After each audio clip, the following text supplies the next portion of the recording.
Hello everyone, this is our subject. It's a happy little flower. I made it out of copper. This video is unapologetically poor quality. I made this video for a friend. This was actually her project in a workshop I was teaching, and this is a follow-up video. It was not meant for public consumption, but I went through all the trouble of filming and editing it, so I figured why not share with everyone.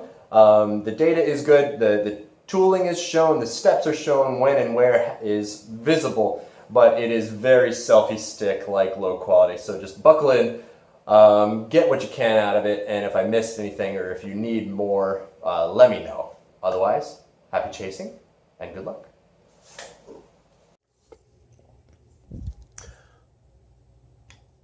It's a cold day, heating up the bowl.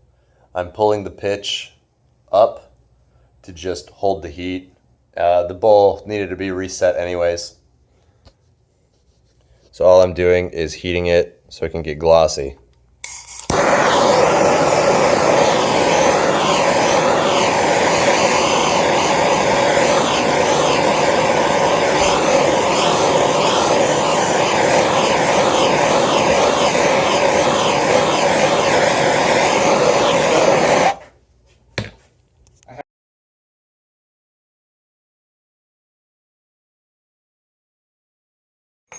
So I've just finished tracing this.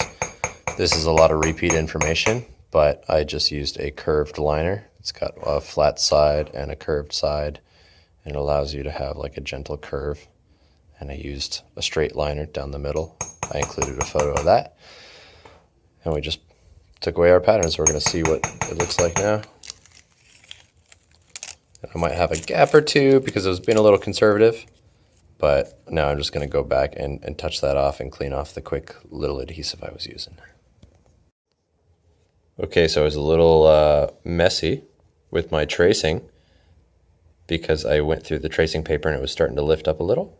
So I just went back over it all, making sure my drawing was like nice and connected, using just a smaller curved liner to connect the dots here.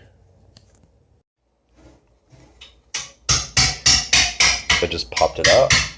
You can see my transfer there. Closer. I just chipped it out so that it could pop, and then I flattened it a little bit over a striker plate and just cleaned it a little. And our transfer pattern went through nice and easily. Not that we'll be using it for this exact method, but I'm just gonna now dish this out over a leather bag real fast. Let me set that up real quick.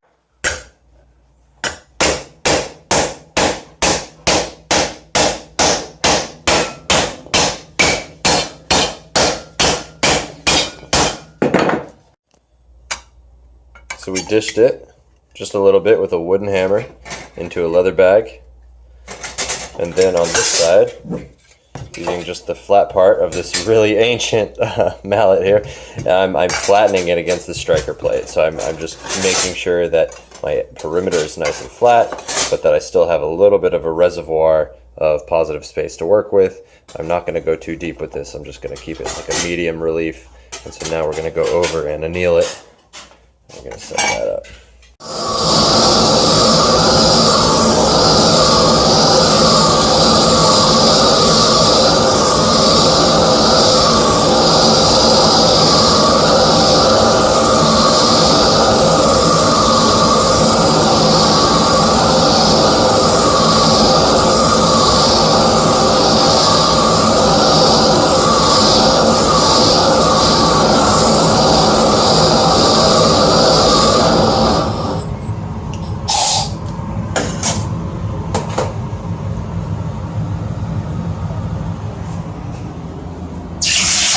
It's a pretty cool annealing station.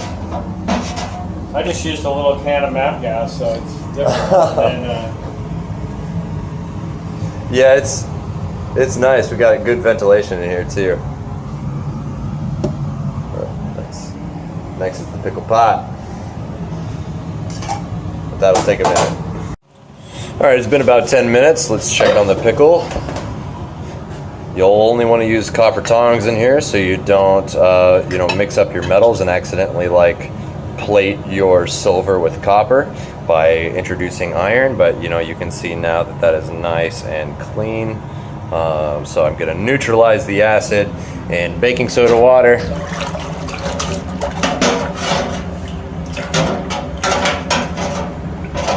And we're good. Now I can clean that up and set it back in the pitch bowl. So I just preheated this so it's all nice and hot on both sides. You can see I've got a bit of a mound here, just so like this. Here we go. This, you can see it like pooling. It's almost too hot, but this will tell me if I have any air bubbles, because they'll come to the surface pretty quick here.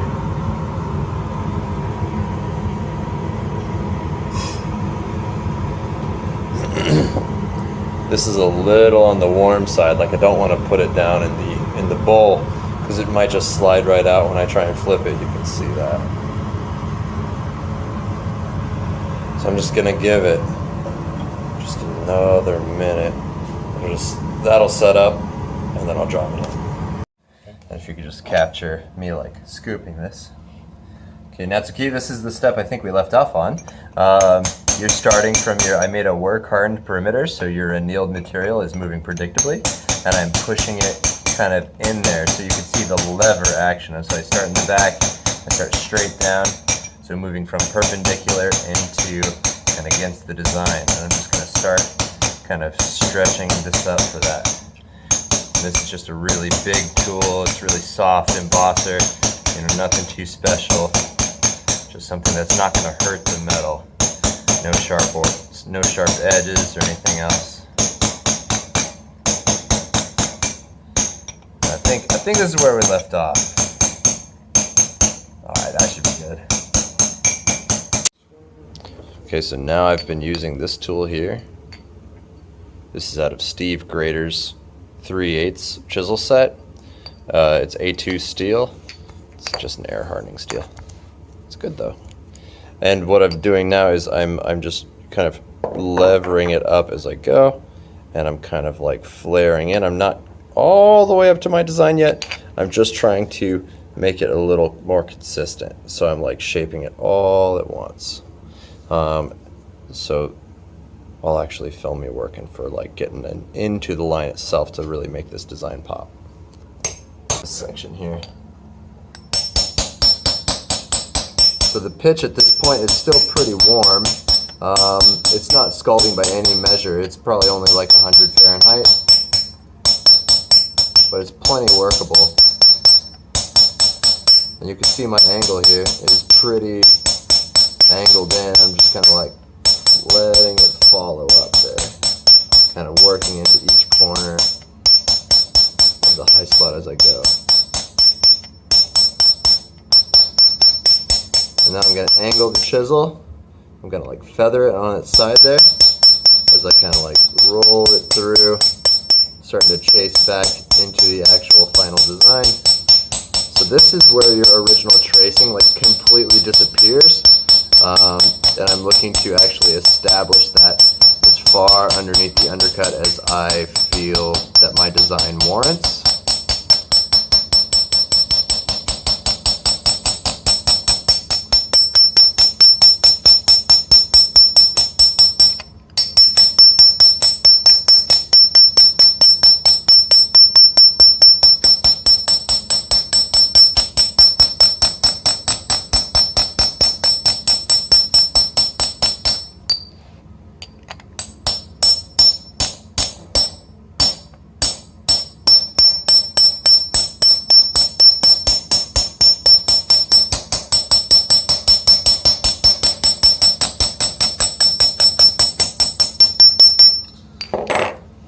So I'm just going to take that all the way around. Okay, we are breaking down some of the petals. I might go deeper, but for consistency, I'm only going to go down a little at a time. I am using this oval planisher right now. It is pretty big, and it saves me a lot of work. So here is our petal unbroken. Okay, so I'm just going to fit that. Get it to where you can see it a little better. And I've story lined this guy, so I'm just going to fit that like so. And I'm going to, in blacksmithing, they call this butchering, okay, where you knock down, you know, one side. So it's just going to come down. And I'm going to do one side, and then I'm going to do the other. That's what this looks like. So here's the one side. There's the next one. So I've come in on the other side, and then you planish out the middle. Because here, you still have that little bump right there in the middle. So I would just take the tool and clean it up. And there's the first one, you know, first pass. And now I'm gonna do it to the second one. So I used this, the same oval planisher to just knock down the edges, just to break the corner, because I was worried about the corner overdeveloping. Because as you push straight down, you know, it all displaces and it like squishes and pushes out. So to keep corners from overdeveloping, I just made sure that I went ahead and broke that corner. You know, it's kind of like the same idea of like in blacksmithing when you take square stock to round, you know, because any corners are a place of stress as the material continues to develop. So now I'm just going to take a much smaller oval planisher. Like let me set these two, compare each other to, you know, so you can see the difference in scale and size. So I'm jumping down from like 3/8 stock to about 1/4 inch stock, and I'm gonna jump in now to the next layer, and I'm gonna kind of I'm gonna work the top, but now I'm gonna work the walls as well, so I can start to make that look a little bit more homogeneous. This is where we're at right now. And you can always come back in on these corners and, you know, make them like way sharper. And I do intend to, but until I'm there, like I want to give myself the liberty and the control to say, you know, hey, I want to go sharper, I want to go smoother, I want to go deeper, and keeping those corners broken instead of over-defined will keep, you know, any irregularities out of it won't become a problem. Okay, let me walk through some of the steps that I just did that I didn't record. It's because I forgot. Okay, so I grabbed a medium to small oval planisher and I broke the next shoulder. Okay, so the next corner. So just like I just did on this guy, I did it on this one, but just leading from the outside. So from here to there, and then from there to there.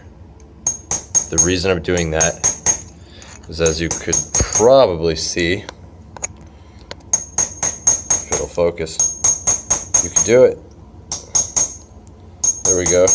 You can kind of see how there's a bit of a flat spot in the middle. So what I'm going to do is I'm going to keep defining this by working the sides as I push this back field in. So I pretty much shaped this back one just like this one. And I'm just going to keep differentiating between these two slopes, making it a little deeper. And now I'm going to do the same thing to this. I'm gonna do this next step. I'm going to start up here, and I'm going to break this, not at a perfect flat. Focus. Not at a perfect flat, kind of at an angle. That way you have just you're growing your design. You aren't necessarily trying to over-define the corner, creating like a burr edge. But if I work a slight angle, pushing down and in instead of side and up, I'm going to have a little bit more flexibility with the pattern. Okay, because if I remember the drawing specifically that I was looking at, these center fields were pushed down, so I need to define this outside line before I push that down. So all of these need to be the exact same shape and definition before I start pushing the infield here. And then I'll make this kind of nice and round. Although I don't remember what that's supposed to look like. So I might edit the video up unto this point, and then and then maybe Natsuki, you can send me the photos of your original drawings, because I don't know if I got a picture of it. So if you could send it to me, then I can make this guy a little bit more accurate to what you're looking to do. So I hope this is helpful. I'm probably going to do a little bit more but not so much that I might make a mistake away from the original drawing. So thanks very much. Sayonara. Natsuki to the rescue. So she sent me the photos I needed to keep working on this. So this centerpiece of the flower is actually nice and domed. It'll have a little texture to it. And each one of these petals is actually pushed down and dished. So I get to do it to the entire backfield. So what I've gone and done is I've made this deeper, okay, just a little bit. And I've used this exact very small oval planisher. It's not really in focus, but it's flat. It's just flat with not too sharp an edge. And I've gone and cleaned it. So I've put the bowl facing me on the angle so I can look at it down the line. And with my finger here, I can use this as a pivot. And I can just turn it, and it's gonna get in a nice, clean angle. So I've cleaned up the entire perimeter, and now I'm gonna knock this down and give all these petals a base layer where the understructure will all be sloped, and then I can push down all these centerpieces.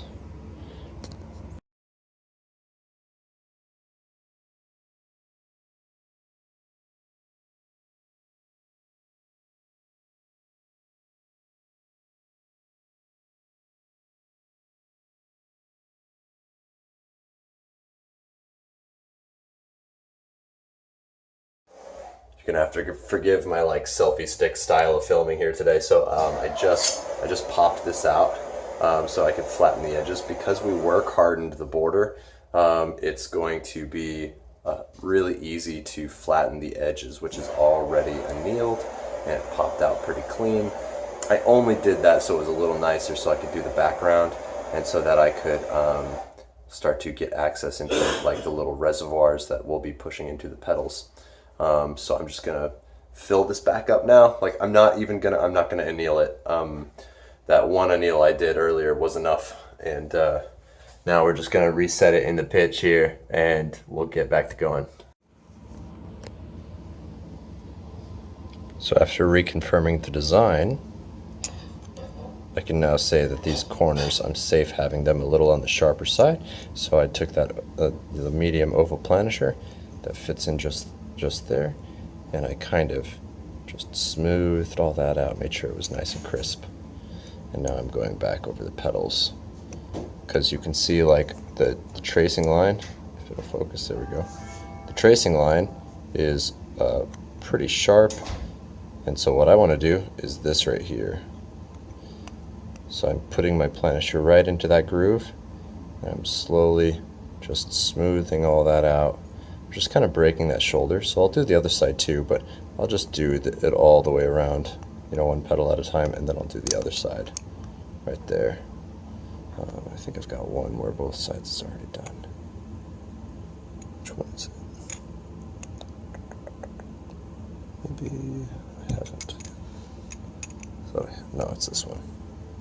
So you can kind of see, like, the point of that is to smooth out this transition. Okay, so there's a little corner right there. I'll smooth that out. So all that's prep work before putting in like the nice deep spots in all of these little petals. I've started to push down some of the petals. I've done the first row.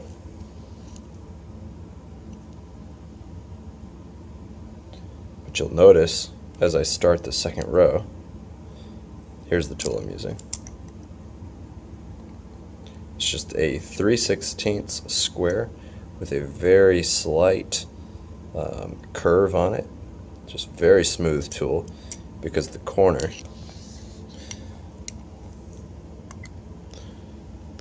fits there really nicely, so I can kind of flare it to get it started. And then before I go too far, I'll get to about, you can see how that one is just started. So that's the angle I'm looking for. And then as the metal displaces, I'll change my looking angle here to about here, and I'll work it all the way up to the edge. Now as I push down here, you'll notice the perimeter between our contour line gets a little muddy, like a little, and I gotta smooth it up here. So I'm jumping back in with the oval planisher. That fits pretty good right here. And I'm kind of crisping up the corners. Boom, boom, and then I can kind of planish up to this. And so I'll planish around there and right here as well. Okay, so started this. Clean up your edges, crisp it up, because otherwise it's just going to look, real cloudy. So from about that step right there in the center, so that's it, pretty unfinished. Get the dent started, flare it out a little bit more as you clean up your walls and your angles, and then you can expand the, whoa, man, zooming up this far makes my hand so shaky. Okay, and then as you go, it's going to crisp up a lot. So I've still got a lot of cleaning to do, but you can start to see how that's shaping up.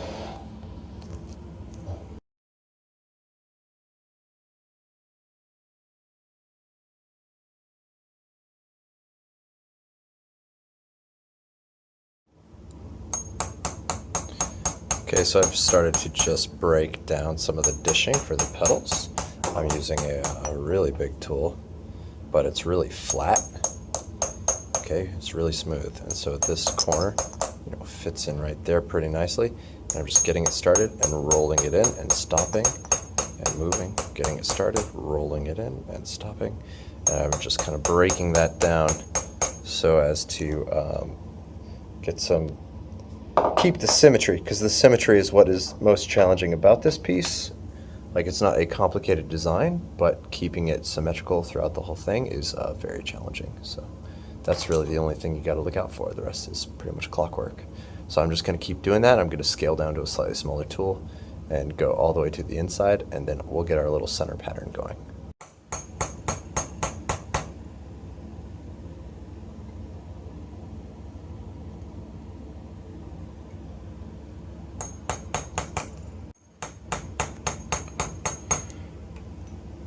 Using this square round embosser, I've just been getting into these deeper spots at about this angle. Just been cleaning it up, kind of moving back and forth like so, and then kind of gently pushing it back to follow these lines here to make sure that they're at least kind of tapering homogeneously, but you could see it's still pretty rough. I got a lot of cleanup to do, but it'll keep cleaning up.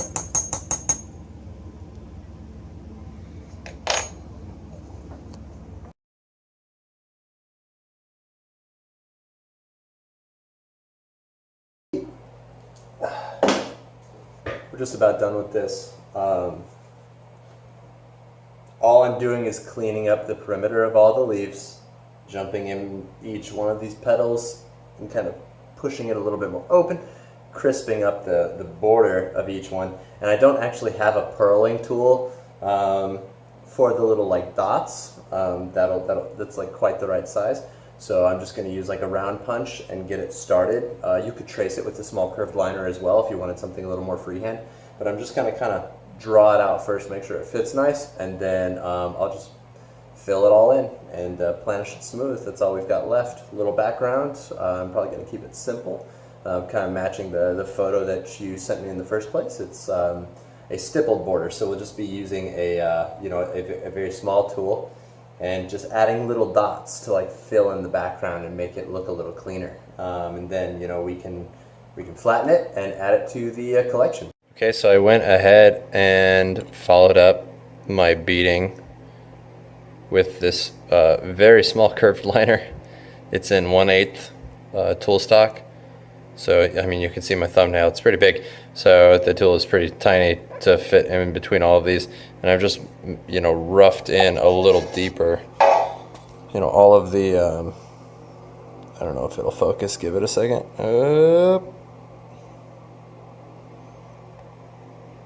All of the different little bits. So that'll create the height, and so now I get to planish that. You could use a purling tool, that would be preferable. It'd be really fast and make all that really clean, and then you'd trace back over it once more just to clean it up again. I'm not sure I have one, so I might either make one real fast just to deal with this, or I'll planish these all smooth freehand. So, but that's that step. Okay, so I did the little center here. It's looking okay. And now I've started the background, and I'm using just a really simple texture tool. It kind of simulates stippling, but on a larger scale. Let's see if I can get it in focus. There you go. And you make tools like this by striking the steel when it's annealed with a rasp or a file. You know, you can make them in all sorts of different textures. Let me dig up a similar tool. You know, here's a similar tool right there. You can see like different teeth, you know, whether it be a sharp rasp or you know, finer toothed files. You can't hammer into the file. You'll break the file, but you can hold the stock in your hand and strike the end right on top with the file, and then clean it up afterward. And I'm using that to just fill in the background. And I've got a little polish abrasive on there. You could see it in here. Just I tagged it real fast to see what the finish would be like. And I also, you know, jumped in between the petals. I jumped in between the petals and did like a final tracing. And I did that tracing all the way down the petal lines into the center. It's not the cleanest job I've ever done, but it presents the idea. And it's I'm just probably gonna add this as a workshop sample.